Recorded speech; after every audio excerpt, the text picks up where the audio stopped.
我们特别喜欢这辆车的一些性能啊，思考不来啊。现在有一点点的那个 turbo lag， 开起来不怕咩？说这个很重要，很重要，很重要。亲身测试过几次，很顺畅，得心应手。いただきます。いただきます，是这样用的吗？Hello， 大家好。今天呢是我驾车，我们今天要拍的是呢，其实看回我们之前的影片，都会发现我们都是比较 extreme 的，要么是去 drift 啊，要么就去 4x4 啊之类的。可是又很像还没有跟你们真正的谈过，如果 daily drive 的话，我们特别喜欢这辆车的一些性能或者它的一些 spec。今天呢就会跟你们来谈谈这个东西。我会 list down 3样我喜欢的，可以 modern 的和 Jack 喜欢的原因啦。现在呢我就边驾边讲，好像有点难，思考不来啊。我现在开始说第一个点吧。第一个就是那个辅助驾驶，也还蛮常用的。我觉得在上下班的时候还蛮实用的啦。通常塞车情况我是不会用啦，因为它需要一点点的时间才会 start 跑。我觉得塞车时间反而不适合，反而是在可能你精神不是很够的时候，还有就是可能你做工了一天很累啊，回家的时候可能精神不是很够的时候呢，就特别的好用。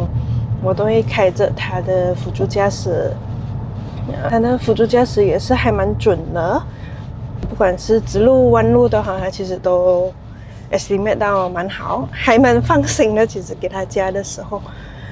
我觉得在一个精神状况没有那么好的我和他自己的辅助驾驶的情况下的话，我觉得相信他多过相信我会比较好啦。他的辅助驾驶这个功能也是还蛮容易 start 的。不懂大家有没有那一种，就是在你的 steering 可能有很多个 button， 可是其实你未必每一个 button 你都会用，可是呢辅助驾驶其实就只是开一个 button， 然后看到它那个类似于 bubble 的东西出来过后，它其实就会全部自动驾驶，然后我们可能就只是需要调它的速度，看它的 max speed 是多少。正常情况下的话，就正常马路的话，在 highway 或者在比较大的路上面的话都是没有问题的。我们有试过是走那种山路比较小的，还有那种山路比较弯曲的那一种，那个就可能不是很可以。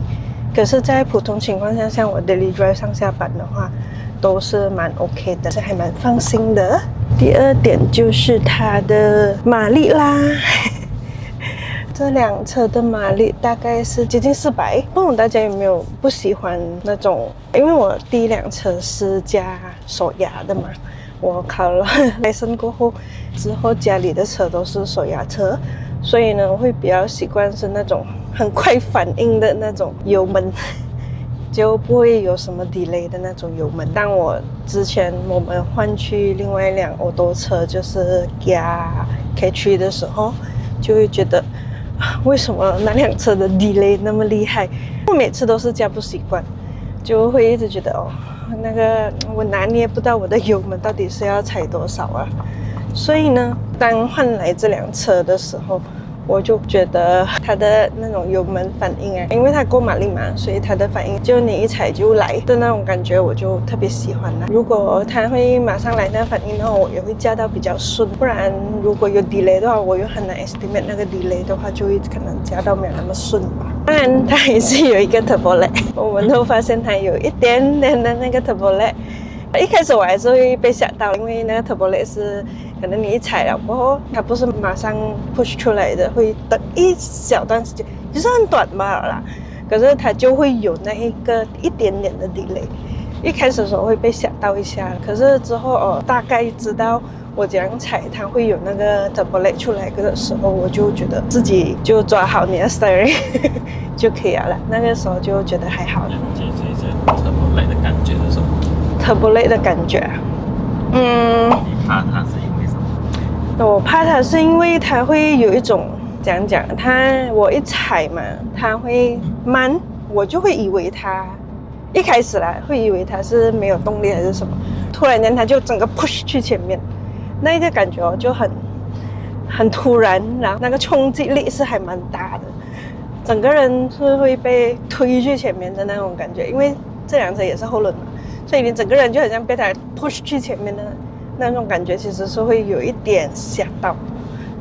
这个是我觉得那个 turbo lag 吓人的地方啊，当然是因为它那个 turbo 也需要 charge 一段时间嘛，它再 push 它出来，所以那一个一点点的那个 delay 就是怎样都会有的啦，就看你怎样去踩它罢了。当你习惯它大概多久会出来，和习惯了什么情况下那个 turbo lag 会出来过后，我就觉得就还好啦。第三个点就是它的那个 exhaust 的 mod， 我还蛮喜欢它那个 exhaust 是可以调 mod 的，有 quiet、normal、sport 和巴哈4个 mod。不懂大家是不是这样的人啊？我是 OK to 听那个 exhaust 很大声的声音，可是我不能够长时间一直处于在那一个情况下。我会觉得有点不舒服，如果我一直听到那个嗡嗡的声音，整路可能我是1个小时的车程，然后我要听1个小时那个声音的话，我是没办法。而且我也不知道为什么那个声音会弄到我有点晕车的感觉，所以当它有这一个 mod 的时候呢，就很方便。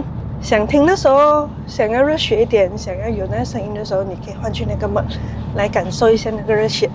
可是当你想要很quiet、很 chill 的驾的时候，你可以把它调回去 quiet mode 或者 normal mode 也是可以。当然，它的 normal 或者它的 quiet， 如果你踩到一定的程度的话，其实那声音也还蛮大的啦。毕竟它也是一个 V6 的 engine， 天生的 spec 就在那边了，那个声音还是会有。可是总好过我是24小时都是听着那个很厉害、很大声的那种 engine 的声。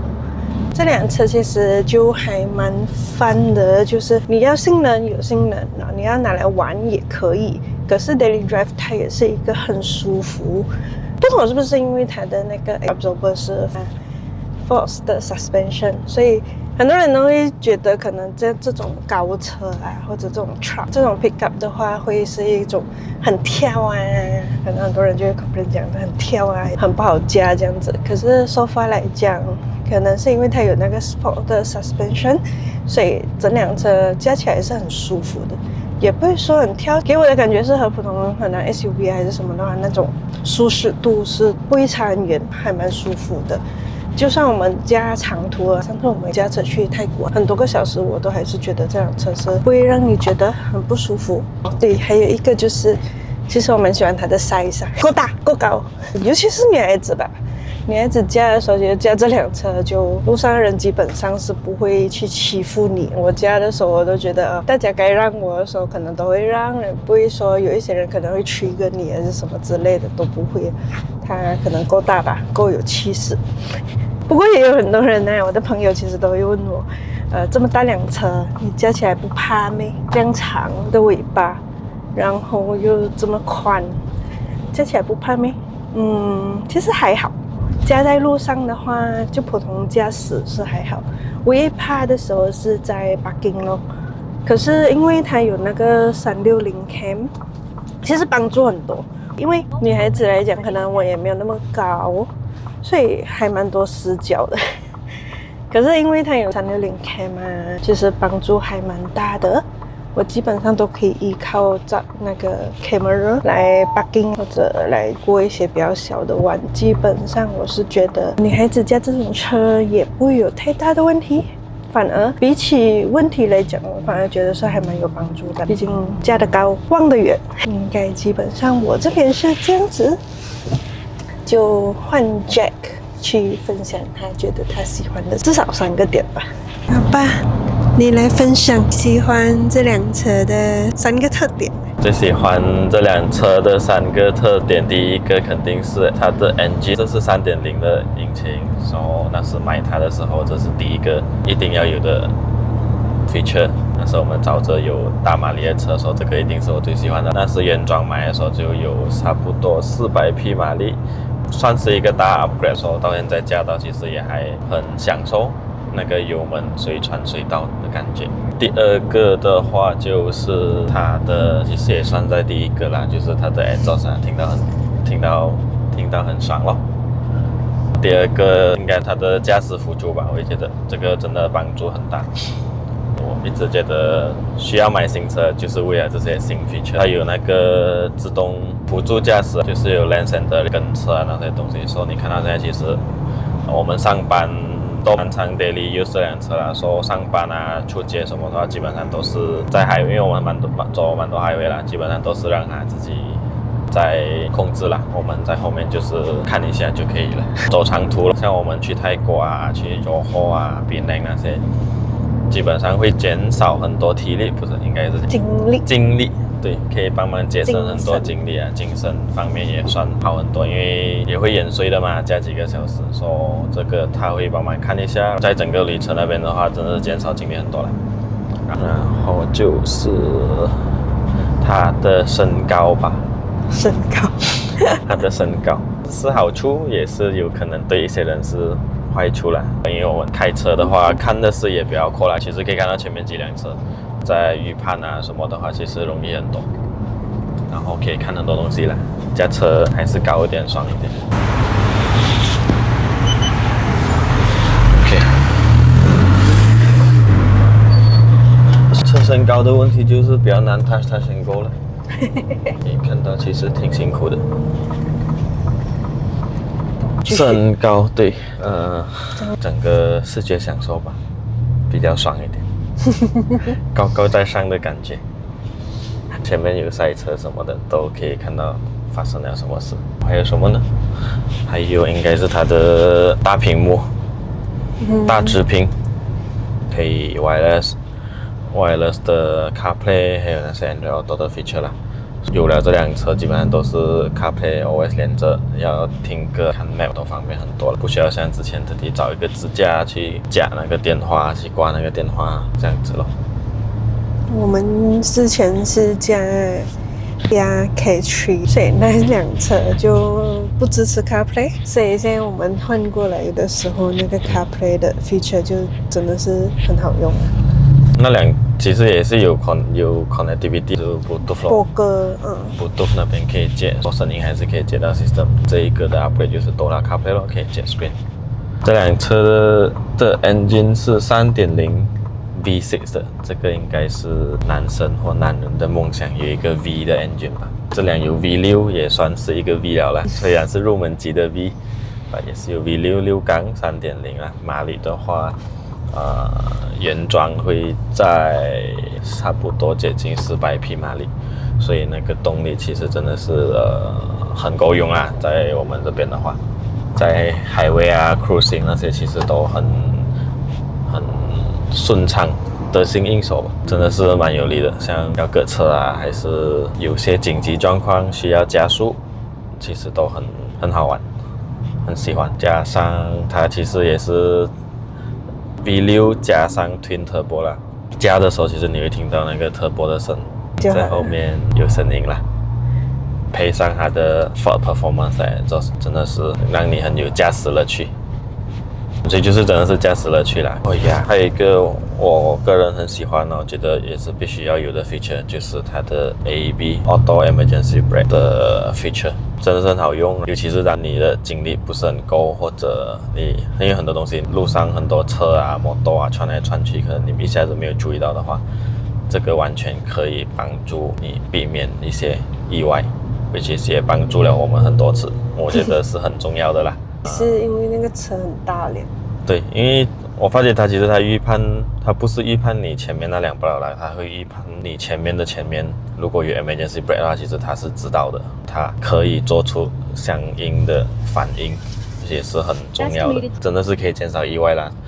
这个我会非常强烈的推荐任何想买车的朋友，这个必须是一个标配。其实也很多身边的朋友还是看到别人的 review 都是讲这个 feature 很鸡肋，就会动不动就踩 brake 的时候，觉得它还是必须要有啦，至少当全部车都有的话，这样路上的车都会比较 smart， 这样大家的驾驶都会安全一点。可能是我们家的方式没有这样激进，没有这样 aggressive， 所以其实我是觉得这个 feature 是带来非常多的好处跟方便啊 ，instead of 可能人家害到紧急 brake 然后后面撞上来啊什么的话，我觉得在我们这边不存在啦。但也会强烈推荐全部人都必须 enable 这个 feature。在我们这辆 Ford 的话，它 default 就 enable 了，也不可以关的啦。所以其实是一个很好的东西。是不可以关的。它只可以调它的 sensitivity， 就是你要 normal 还是你要比较 aggressive， 还是你要比较 slow 一点，可是是不可以关的。所以我们是 set 去 normal 现在。我们现在都在 normal 的情况，没有特地去调它了。所以这个很重要，很重要，很重要。不止 brake 啦，还有那个前车，还有前面和后面的 cross traffic 的 system， 就是你推车啊，可能后面有车有摩托加很快，突然间出现冲着过这样子，它都会马上 brake。这个在你推车啊，你 parking 推出来，如果你是车头前面进的话，你推车，因为车很大，你也看不完啊，可能左右也有车顶着你的视线，所以基本上可以完全靠这个来避免任何意外，它都会 brake。我们也亲身测试过几次，就是you know 啦，也不是测试，体验了几次，就是有一些车啊或者摩托突然间就在那些小区很快的冲着过、飞着过这样子。OK 啦，今天就分享到这里。这个就是我们大概驾了4万公里过后的感想，也是我们用了这辆车差不多快要2年了的感想。其实我们一直都很想拍这个影片啦，就跟大家分享一下用后感。从1万公里开始就已经很想拍了，可是之后又觉得可能我们用久一点，要有最真实的用户感受，才真的分享出去吧。今天就促成了这支影片了。这样我们等一下这边分心不了。OK 了，这样我们也快到我们的目的地了。影片就到这里吧，我们下支影片见喽，拜拜。